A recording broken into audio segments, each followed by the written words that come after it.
আচ্ছা, আমরা 4.1 শুরু করতে চাই। 4.1 আছে হচ্ছে সূচক, আর 4.2 আছে লগারিদম। 4.3 এও সূচক লগারিদম সম্পর্কিতই বৈজ্ঞানিক পদ্ধতিতে সংখ্যা প্রকাশ। তো আমরা সূচকের অঙ্ক শুরু করার আগে সূচক কি কাজে ব্যবহার করা হয়? অনেক বড় এবং ছোট সংখ্যা, অনেক বড় সংখ্যা এবং অনেক ছোট সংখ্যা প্রকাশ করতে আমরা সূচক সবচেয়ে বেশি ব্যবহার করে থাকি। লগও অবশ্যই ব্যবহার করা হয়ে থাকে অনেক ক্ষেত্রে। যেমন মনে করো পৃথিবীর ভর কত, কারো মনে আছে? ফিজিক্সে মনে হয় দিয়েছিল।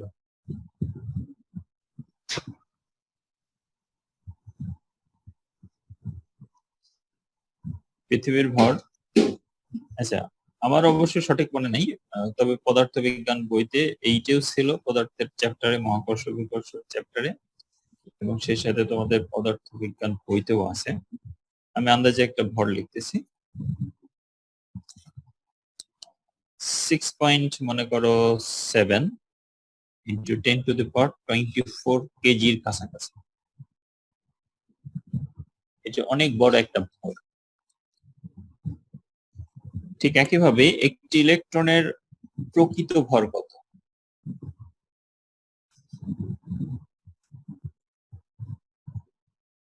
একটি ইলেকট্রনের প্রকৃত ভর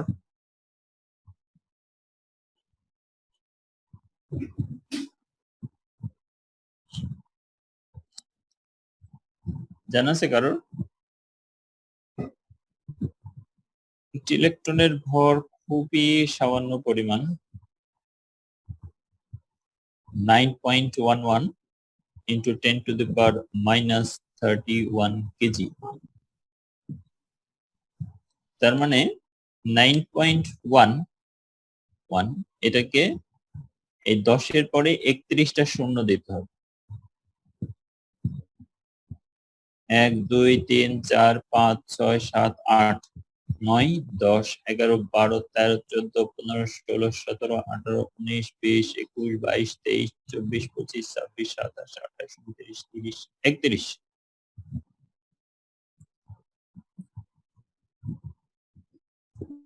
এটা খুবই একটা ছোট সংখ্যা।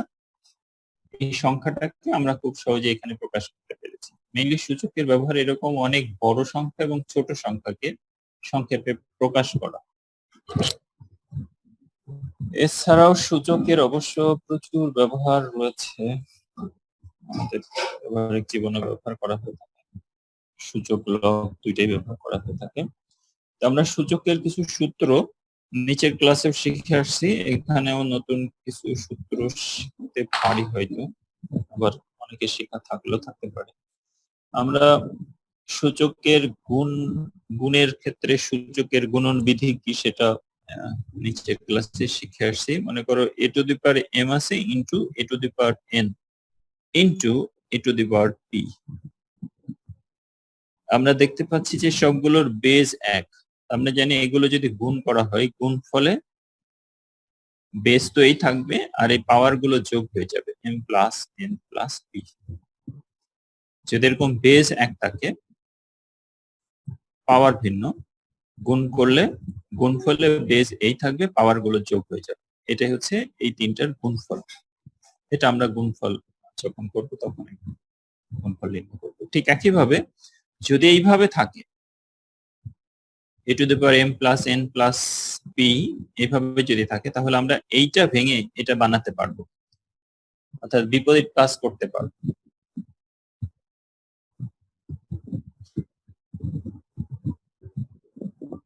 ঠিক আছে, কাজে আমরা উল্টা কাজ কিন্তু করতে পারবো। আমরা এই তিনটা গুণ করলে যেরকম এটা হয়, আবার এটা ভেঙে এভাবে লিখতে পারবো।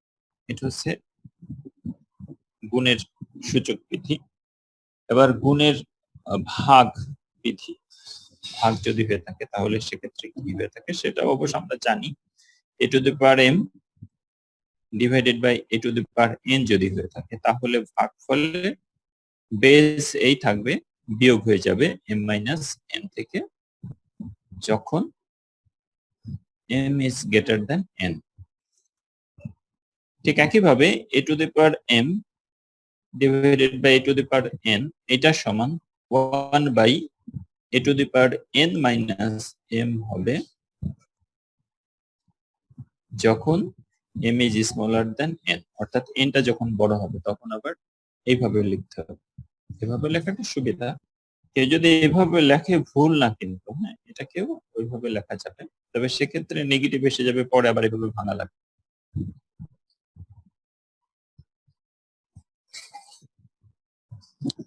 এই কারণে একবারে এইভাবে লেখাটাই সুবিধা।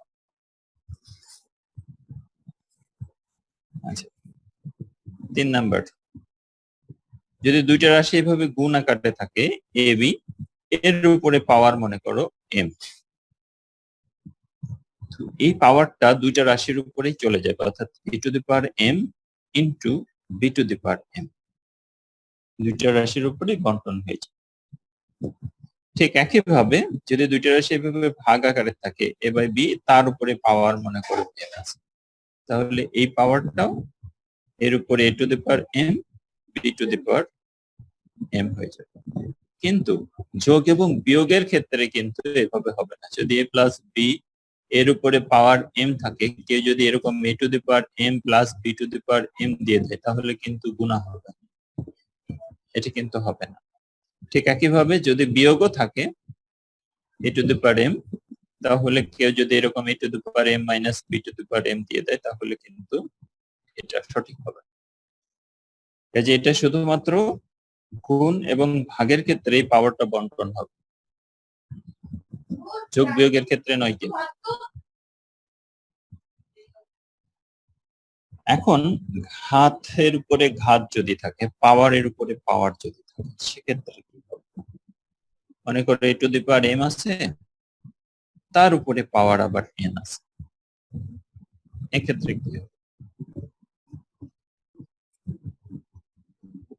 পাওয়ারের উপর পাওয়ার যদি থাকে, তাহলে এই পাওয়ার দুইটা গুণ হয়ে যাবে, অর্থাৎ a to the power m n হয়ে যাবে।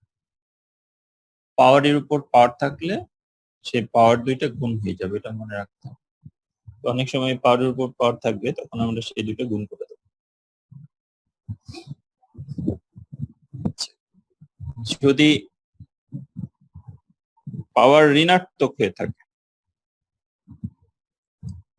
মনে করি a to the power minus m, এটার পরিবর্তে আমরা 1 by a to the power m, power যদি মাইনাস হয় তাহলে বুঝতে হবে 1 বাই সেইটা। যদি পাওয়ার 0 হয়ে থাকে, মনে করো এ টু দি পাওয়ার 0 অথবা এক্স টু দি পাওয়ার 0 অথবা পি টু দি পাওয়ার 0, অথবা যে কোনো রাশির উপরে পাওয়ার যদি 0 হয়, তাহলে তার মান 1 হবে। কেন 1 হবে? আমরা x plus Y to the power 0 সমান 1 কেন?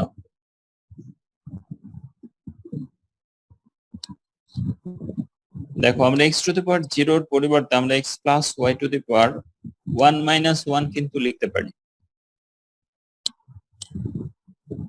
কারণ 1 থেকে 1 বাদ দিলে 0ই হবে। 1 থেকে 1ই কেন মাইনাস করবো? আমরা 5 থেকে 5 মাইনাসও করতে পারি, 4 থেকে 4 মাইনাসও করতে পারি, তার মানে একই পরিমাণ সংখ্যা আমরা বিয়োগ করলে শূন্য হয়, সেটা জানি। কাজে এখানে যে কোনো সংখ্যা আমরা লিখতে পারবো, তবে এখানে 5 লিখলে এখানে 5 বিয়োগ করবো। তো দেখো, আমি 1 লিখেছি, এটার পরিবর্তে আমরা x plus Y to the power 1 লিখতে পারি into x plus Y to the power minus 1, এই যে এটাকে ভাঙবা, x plus Y to the power 1 মানে x প্লাস ওয়াই। কিন্তু এই যে এখানে আমরা দেখে আসলাম, পাওয়ার যদি এরকম মাইনাস হয়ে থাকে, তাহলে 1 বাই সেই সংখ্যাটা। এখানে যে পাওয়ার মাইনাস 1 আছে, কাজে আমরা লিখতে পারি 1 by x plus Y to the power 1। তো আমরা এই 1 না লিখলে চলবে। এখন x প্লাস ওয়াই এটা তো উপরে আছে আর এটা নিচে আছে, কেটে যাবে, কেটে গেলে মান 1 হবে। এই কারণে যে কোনো রাশির উপর পাওয়ার যদি 0 হয়, তাহলে বুঝতে হবে তার মান 1।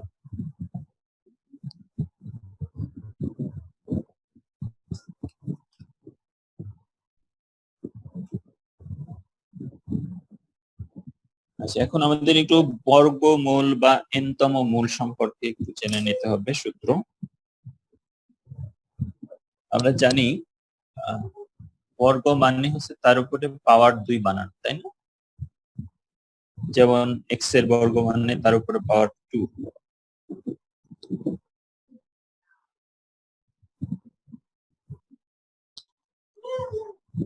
যদি এরকম a স্কয়ার থাকে তাহলে এটাকে বর্গ বলবে, কিন্তু যদি বলা হয় a এর বর্গমূল,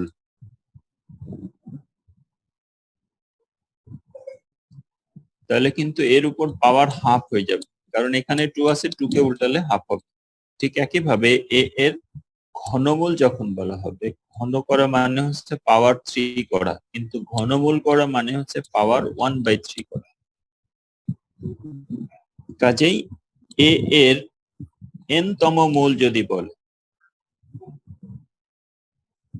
তাহলে a to the power 1/n হবে, এবং a to the power 1/n এটাকে আমরা লিখি এইভাবে, এখানে n লিখে এখানে ভিতরে l লেখা। যদি কোন রাশির উপরে এরকম 6 থাকে, তার উপরে মনে করো পাওয়ার 6√a যদি থাকে, তাহলে বুঝতে হবে a টু দি পাওয়ার 1/6, এটাকে ষষ্ঠ মূল বলা হয়।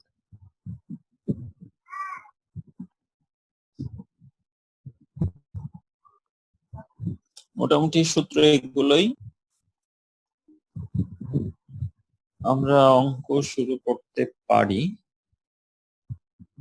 নতুন কিছু ফর্মুলা হয়তো থাকলেও থাকতে পারে, তবে ফার্স্টের ফর্মুলা দুইটা, এই দুইটা মনে হয় কমন ছিল, আমরা 7 এর ক্লাসেও গুণ করে আসছি, আর 6 এর ক্লাসেও আজকে অঙ্ক করতে গিয়ে দেখলাম গুণের সূচক বিধি আছে। মনে হয় তোমাদের নিশ্চয়ই মনে আছে। আমরা অনুশীলনের অঙ্ক শুরু করি নাকি?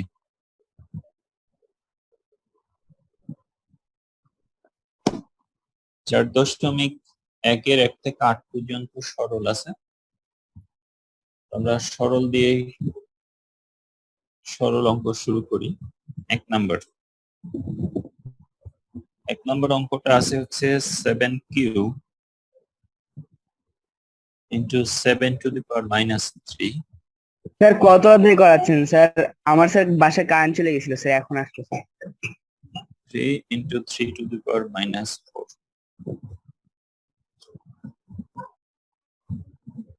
কারণ হচ্ছে 4.1 4.1 পৃষ্ঠা 80। দেখো এখানে বেজ 1 আছে, এই পাওয়ার দুইটা যোগ করে দাও। 3 এর সাথে -3 যোগ করলে 3 - 3 হয়ে যায়, আর এখানে পাওয়ার 1 আছে, এখানে গুণ আকারে আছে, কাজেই 1, আর এর সাথে -4 যোগ করলে 1 - 4। তাহলে উপরে 7 টু দি পাওয়ার 0 এসে যাচ্ছে, আর নিচে হচ্ছে 3 two the power -3। 3 two the পাওয়ার, আচ্ছা 7 টু দি পাওয়ার 0 এর মান 1, আর 3 টু দি পাওয়ার -3 এর পরিবর্তে আমরা 1/3 কিউব লিখতে পারি। 1/3 কিউব মানে হচ্ছে 27। এখন এই নিচের 27 কে উল্টাই দিলে 27 হয়ে যাবে। 2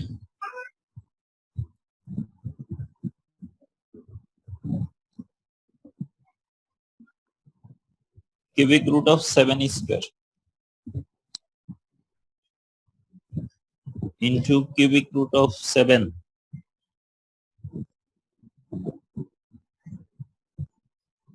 আর নিচে আছে √7।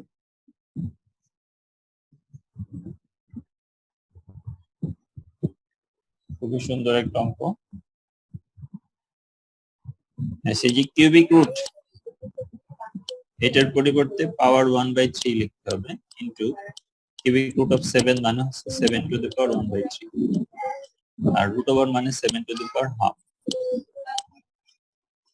এখন এই যে পাওয়ারের উপর পাওয়ার আছে, কাজেই 2 আর এই 1/3 গুণ হয়ে যাবে, গুণ হয়ে গেলে এটা 2/3 হয়, ইনটু 7 টু দি পাওয়ার 1/3, আর নিচে 7 to the power half.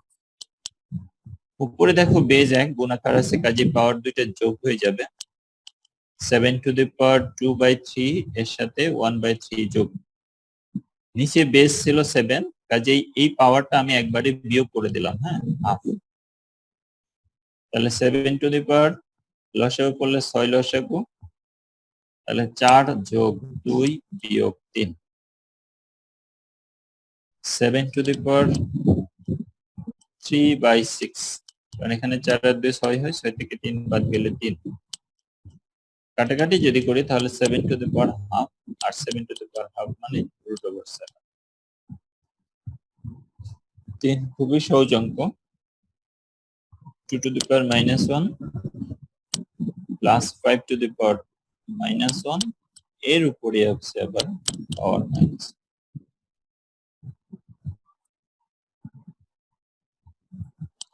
2 to the power -1 মানে হচ্ছে 1/2, আর 5 to the power -1 মানে হচ্ছে 1/5। -1 টা আপাতত এইভাবেই থাক। এই ব্র্যাকেটের ভিতরের অংশটুকু ক্যালকুলেশন করে নিই।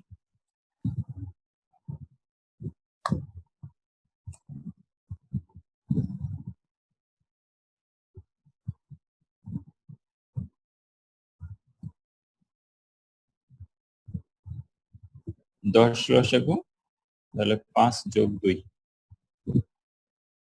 -1, তাহলে 7/10 এর উপরে -1 থাকলে 1 সেই সংখ্যাটা হয়ে যায়, কাজে 1/7/10। এখন এই নিচেরটা উল্টাই যাবে ভাগের ক্ষেত্রে, 10/7। এটা হচ্ছে আমাদের आंसर।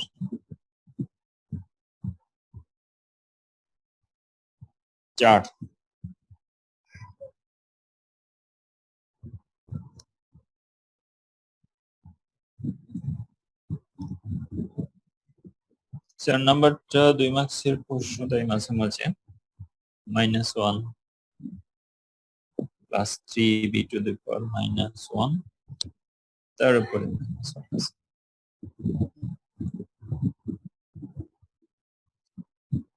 অনেকে যে ভুলটা করে, এই -1 কিন্তু শুধু এর উপরে, 2 এর উপর না,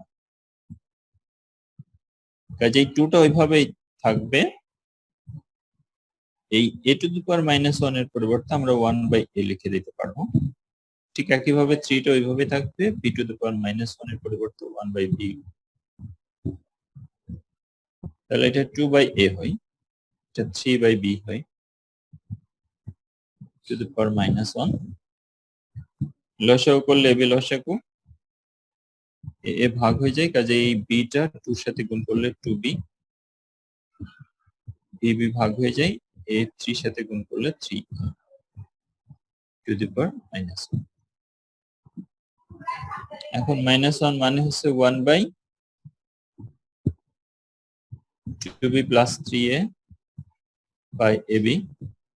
এখন উল্টাই দিলে ab টা উপরে চলে যাবে, ab বাই, আমি 3a টা আগে লিখলাম আর 2b টা পরে। এটা হচ্ছে আমাদের answer. 5 নাম্বারটাতে a square b to the power -1 a to the power -2 b এর উপরে পাওয়ার আছে 6। ব্র্যাকেটের ভিতরের ক্যালকুলেশন খুব আগে করি। দেখো এটার বেজ এ আছে, এটার বেজ এ আছে, কাজে এই পাওয়ারটা থেকে এই পাওয়ারটা বাদ যাবে, a to the power 2 minus মাইনাসে প্লাস 2 হয়ে যাবে।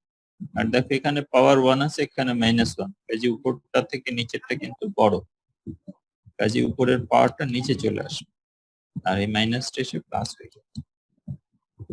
কাজে আমাদের উপরে a to the power 4, নিচে b স্কয়ার, এর উপরে পাওয়ার কিন্তু আবার 2 আছে। আমরা জানি পাওয়ারের উপর পাওয়ার থাকলে গুণ হয়ে যাবে, কাজে a to the power 8 b to the power 4। এটা आंसर।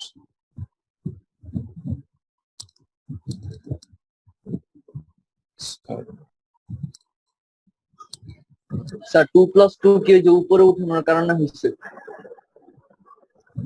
হ্যাঁ, এই যে উপরটা বড় নিচেরটা ছোট, এই কারণে নিচেরটা উপরে উঠাই দিলাম। আর b এর ক্ষেত্রে -1 থেকে 1 নিশ্চয়ই বড়, এই কারণে উপরটা নিচে নামাই নিয়েছে।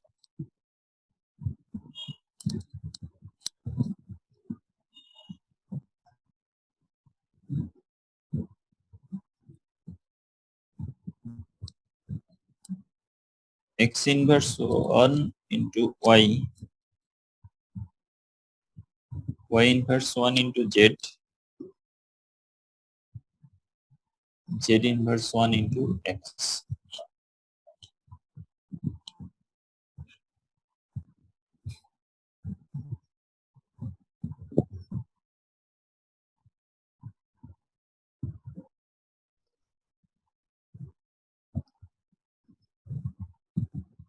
আমরা জানি এই x ইনভার্স মানে হচ্ছে 1/x ইন্টু y। ঠিক একইভাবে y ইনভার্স মানে হচ্ছে 1/y ইন্টু z যেভাবে আছে থাকে। z ইনভার্স 1 মানে 1/z ইন্টু x। এই x z y এগুলো সব করে 1 এর সাথে গুণ হয়ে যাবে। গুণ করলে আমাদের এখানে থাকে y/x into z/y into x/z। সবগুলো উপরে যেহেতু বর্গমূল আছে তো আমি একবারে বর্গমূল দিয়ে এগুলো গুণ করে দিতে পারি। y/x into z/y into x/z। এভাবে লেখার ফলে দেখো এই x ভাঙাঙ্ক হয়ে যায়, y কেটে যায়, z কেটে যায়। যেহেতু এটা ভাগের কাটাকাটি কাজেই ভাগ করলে 1 হয়, আর 1 কে বর্গমূল করলে 1 হয়।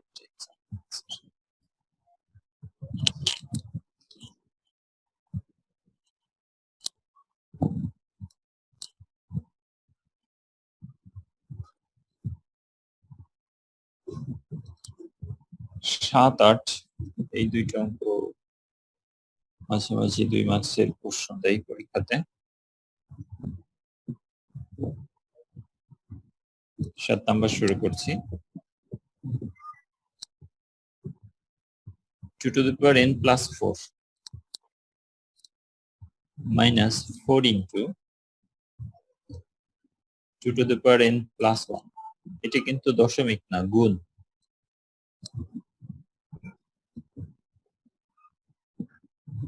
2 to the power n plus 2 ভাগ 2।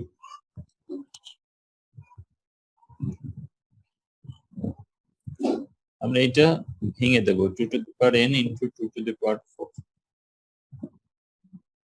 4 into 2 to the power n into 2 to the power 1। তবে 2 to the power 1 না দিলেও চলতো। 2 to the power n into 2 square ভাগের জায়গায় গুণ চিহ্ন দিয়ে আমি 1/2 লিখি। উপরে দেখো 2 to the power n common যায়, কমন নিলে 2 to the power 4, আর এখানে 4 into 2, 2 to the power n into 2 square মানে 4 into 1/2। এটা কাটলে 2 হয়, এই n square into 2 to the power n 2 to the power n কেটে দিল। এখানে 2 to the power 4 মানে হচ্ছে 16, 4 আর 2 গুণ করলে 8। নিচে কিন্তু আমাদের এই 2 আছে,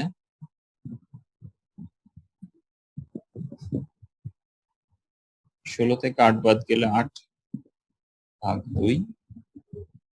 8 কে যদি আমরা 2 তে ভাগ করি তাহলে 4, 4 আছে।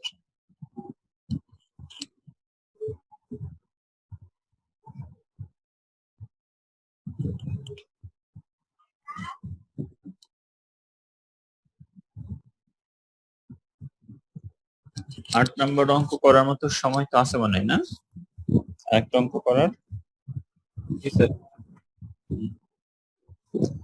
8 নম্বরটা করি।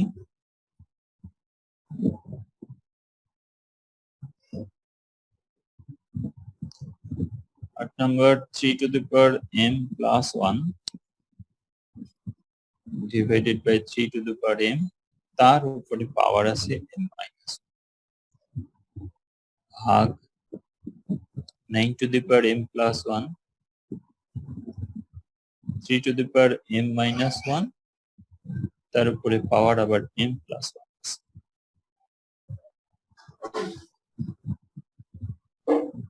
3 to the power m plus 1 এখানে তো কোনো ক্যালকুলেশন নাই, এটা পাওয়ারের উপর পাওয়ার আছে, গুণ করে দিতে পারি।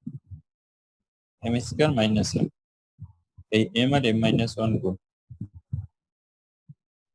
ভাগ এখানে 9 এর পরিবর্তে 3 স্কয়ার লেখা যাবে, সেই 2 টা m+1 এর সাথে গুণ হলে একবারে 2m+2 লেখা যাবে। আর এখানে যদি গুণ করে দিই m+1 আর m-1 গুণ করলে a square minus b square এর সূত্র হয়, অর্থাৎ m স্কয়ার মাইনাস 1। এখন এই বেস সেম আছে, এই পাওয়ারটা থেকে এটা বাদ যাবে।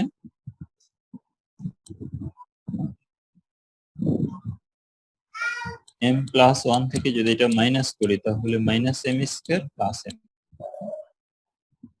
ভাগ, এখানেও ঠিক একই কাজ, এটার বেস এটার বেস ঠিক আছে, 2m+2 থেকে এটা বাদ যাবে, 2m+2 minus m square plus 1।